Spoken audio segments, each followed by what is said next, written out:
Chapter 2, Practical Geography. In the previous standards, we have studied the elements of a map such as conventional signs and symbols, scale, etc. In this chapter, we shall study an important element of a map, namely map projection. Map projection. The Earth is a three-dimensional body. However, while preparing maps, we have to represent it in the form of a two-dimensional figure. This is the main difficulty in preparing maps. One can overcome it through map projection.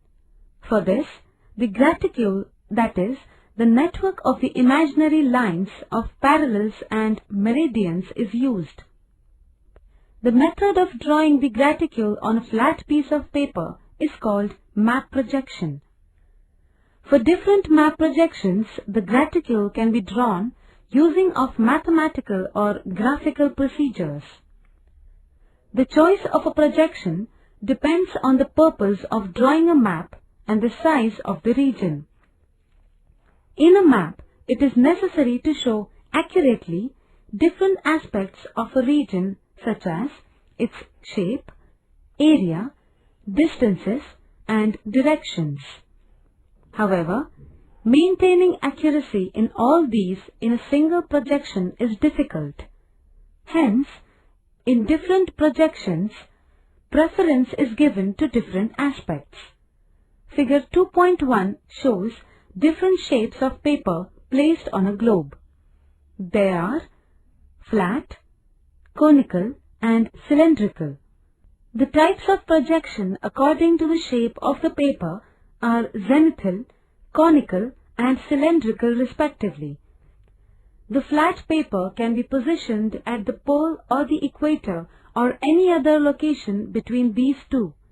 An image of the graticule can then be obtained on the flat paper with the help of light. Map projections can then be drawn using the image obtained on the paper. Try this. Take a round bamboo or plastic basket and place a lamp below it. Try to get the image of the basket's mesh on a piece of paper.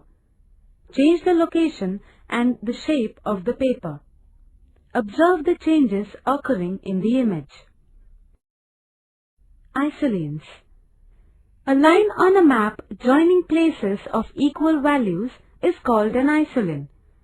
For studying a given geographical variable, such lines are drawn on a map considering the values of the variable. Isolines are preferred for maps showing physical attributes.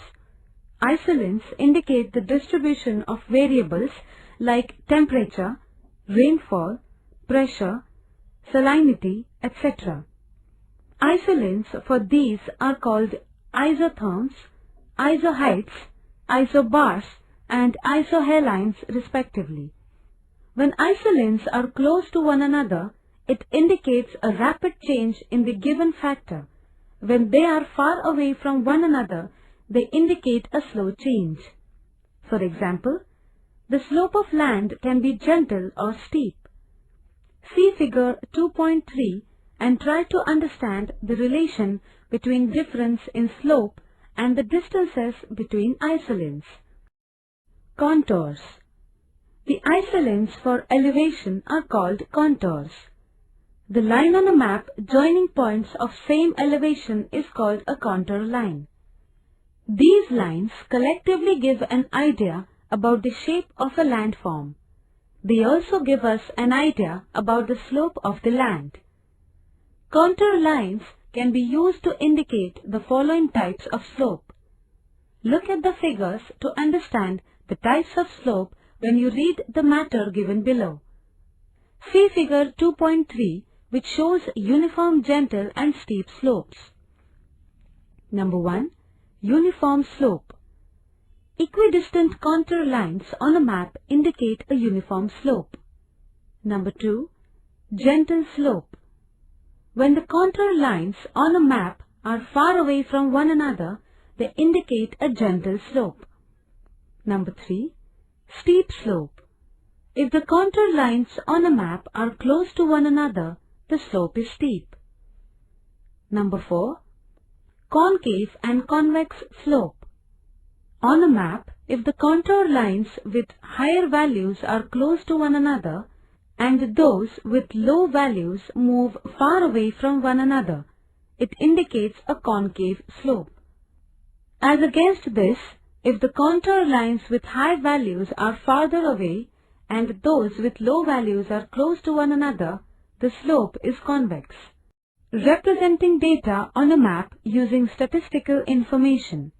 In the 7th standard, we had represented statistical information on a map of Kolhapur district. This year, we shall prepare another map. The taluka-wise density of population, that is, Census 2001, for Ahmednagar is given in the accompanying table.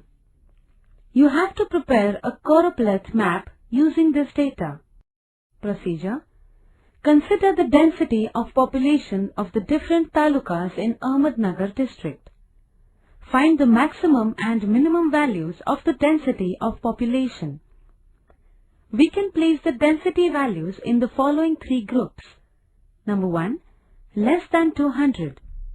Number 2, 200 to 400. And number 3, more than 400. Check the density of population of the talukas in the table alongside.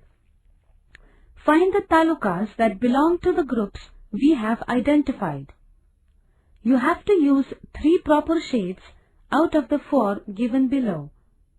Draw the district map given in figure 2.5 on a sheet of tracing paper.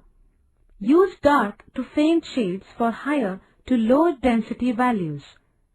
Give proper shades to different talukas on the basis of their density values and complete the map. Prepare an index and show the same in the map.